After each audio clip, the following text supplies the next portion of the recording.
If you got a Bible, I want you to open up to two different spots for me, or if you got a smartphone, we'll also have it on the screen as well. But if you'll just flip over to Genesis chapter 3 and 4 and Hebrews chapter 11. We're gonna spend the majority of our time between those two places this morning. What is the ideal life? That's kind of a loaded question, isn't it? Like, it might just be all you can eat barbecue and bacon. It might be the hot and ready sign is always on at Krispy Kreme. I mean, I'd be 1,000 pounds if that thing was on all the time.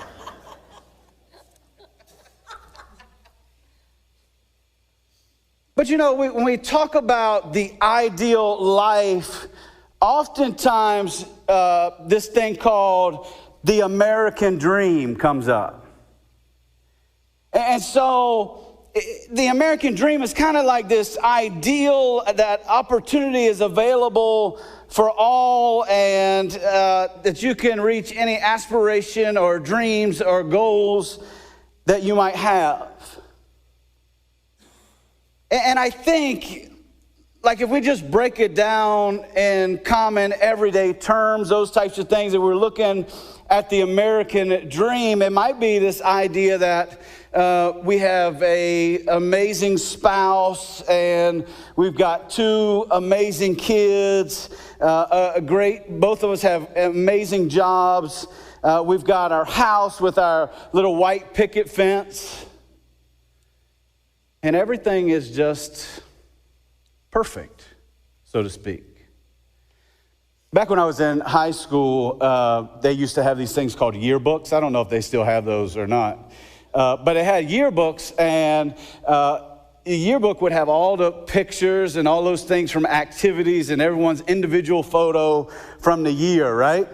And I'm going to tell you right now, if you still got those, kid, ask your parents if you still got them. The next time the power goes out, don't search for something to do. Just go get that stack of yearbooks and look at those fancy hairstyles and clothes that we have.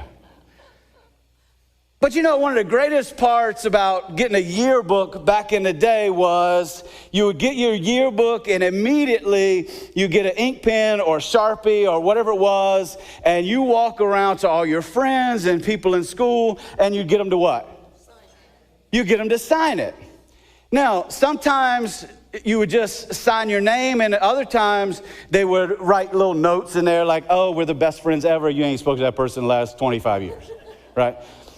And what I would do is I was convinced that I was going to be a Major League Baseball player. And so I had my autograph and put my number on the back end. And so everybody bring their yearbook, they got Chris Long, 22, right? I gave my yearbook to this girl, and we still have the yearbook, but I took that page out and burned it because of what she wrote in there. I didn't want Courtney to see it. But she wrote in there, we have our whole lives in front of us. I can't wait to be married, and we have kids, and we get a house with a picket fence. I can't even remember the girl's name. But we were madly and deeply in love. You know, that was her ideal, and probably for me at that moment, that was the ideal life for me. And I think we've got this picture of the ideal life now is like, we've got as much money as we want. We got enough money to do whatever it is we want, whenever we want to do it. And life is perfect. Our families are all healthy, and life is good, and our kids have turned out to be amazing, productive members of society. Doesn't that just sound perfect? Let me ask you this question. How many of you have experienced that type of life? Yeah, me neither.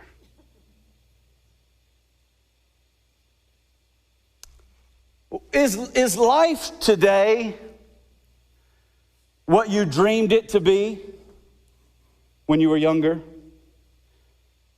The problem is that there is no perfect life. The perfect life doesn't happen.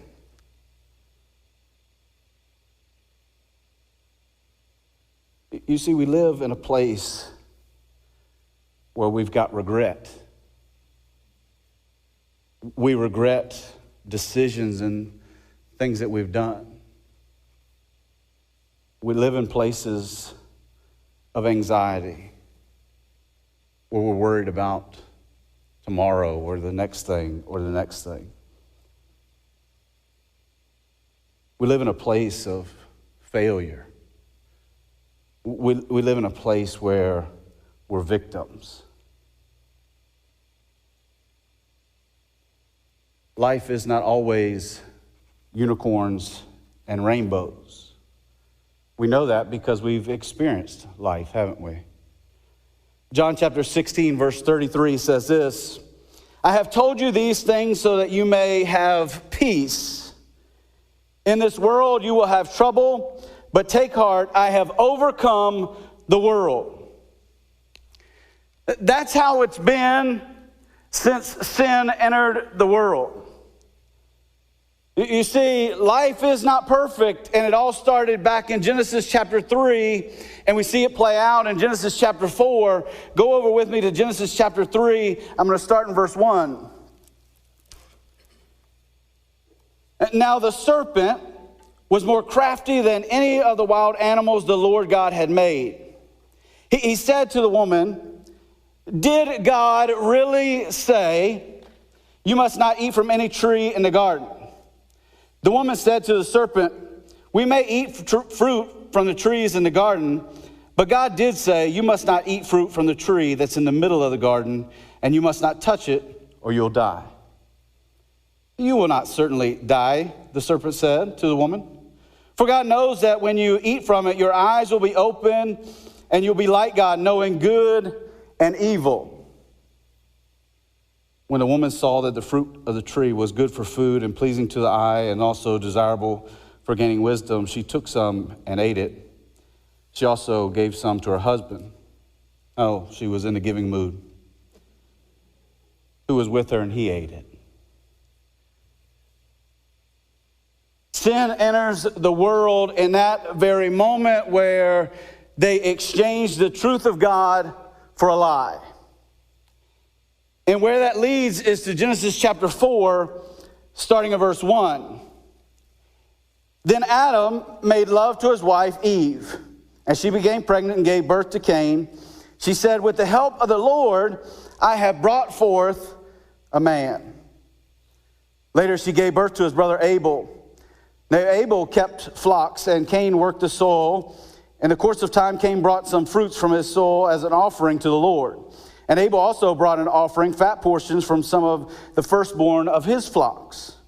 The Lord looked on favor on Abel and his offering, but on Cain and his offering he did not look on it with favor. So Cain was very angry, and his face was downcast. Then the Lord said to Cain, why are you angry? Why is your face downcast? If you've done what is right, will it not be accepted? But if you do not do what is right, sin is crouching at your door. It desires to have you, but you must rule over it. Now Cain said to his brother Abel, let's go out to the field. While they were in the field, Cain attacked his brother Abel and killed him.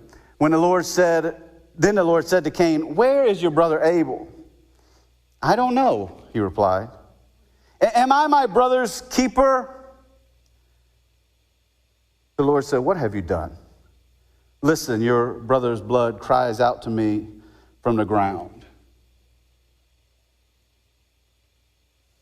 It all started in Genesis chapter 3, where Adam and Eve exchanged the truth of God for a lie.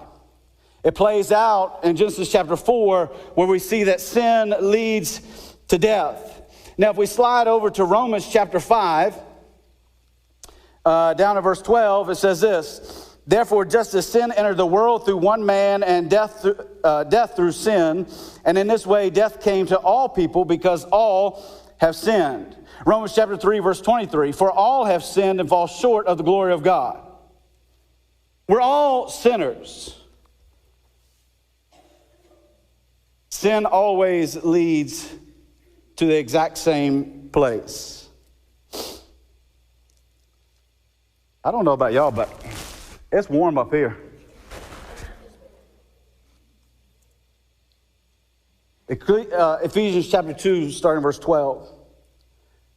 Remember that at that time you were separate from Christ, excluded from citizenship in Israel, foreigners to the covenant of the promise, without hope and without God in the world. But now Christ Jesus, who once were far off, have been brought near by the blood of Christ.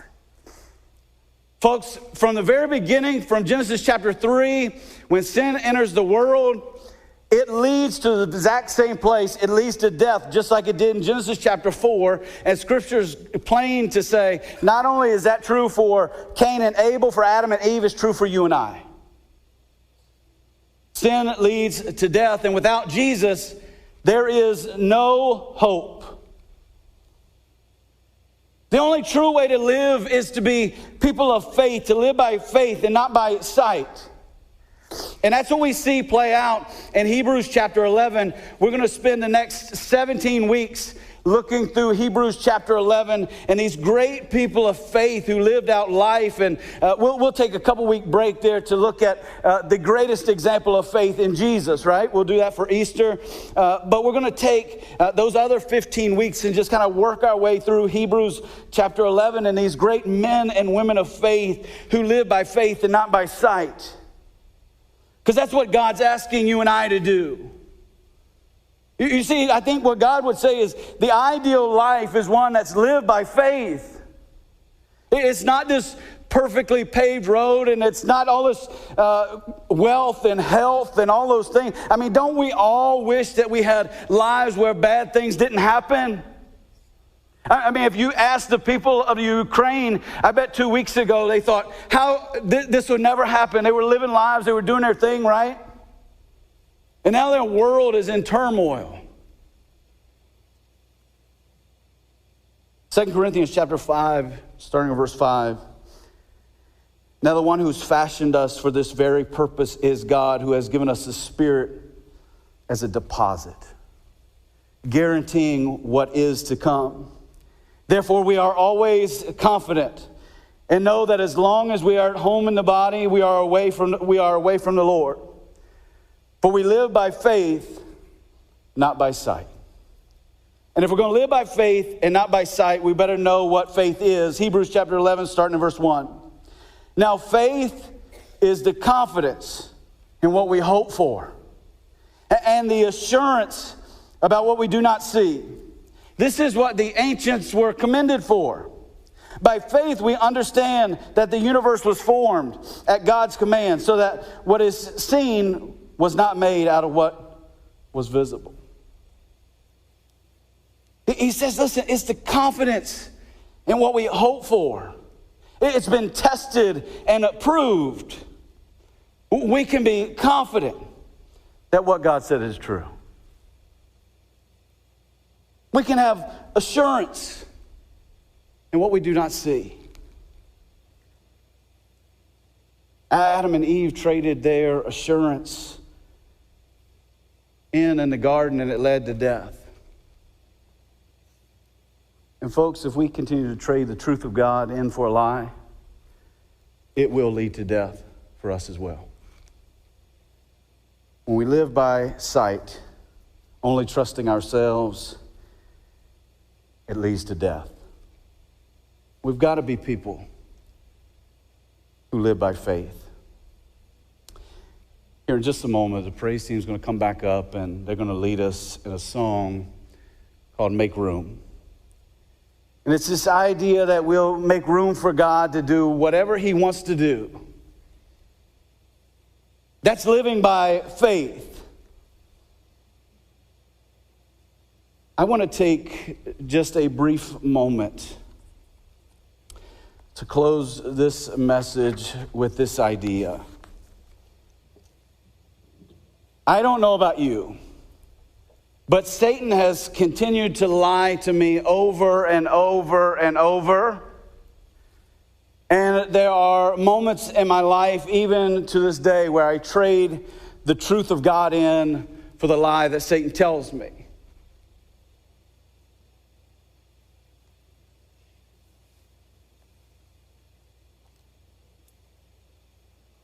Maybe it looks something a little like this.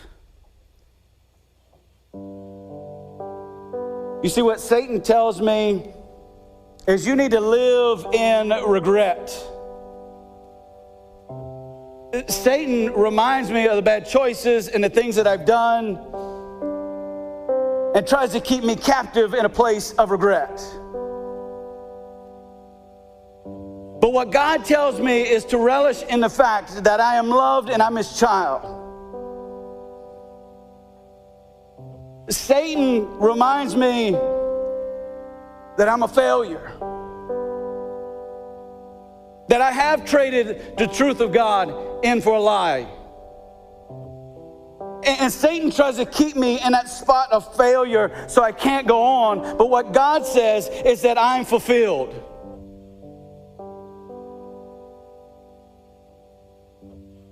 Satan says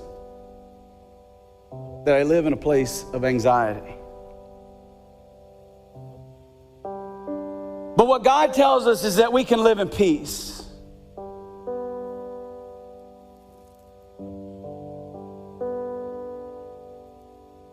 Satan says that we're all victims. You couldn't change the circumstances which led to where you are. You're a victim. God says, don't listen to that. You're victorious.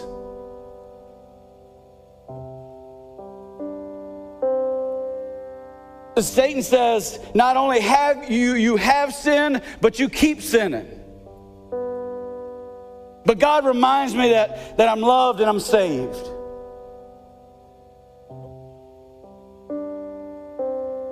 My dear friends, Satan says, you can't. And what God says is it's already been done.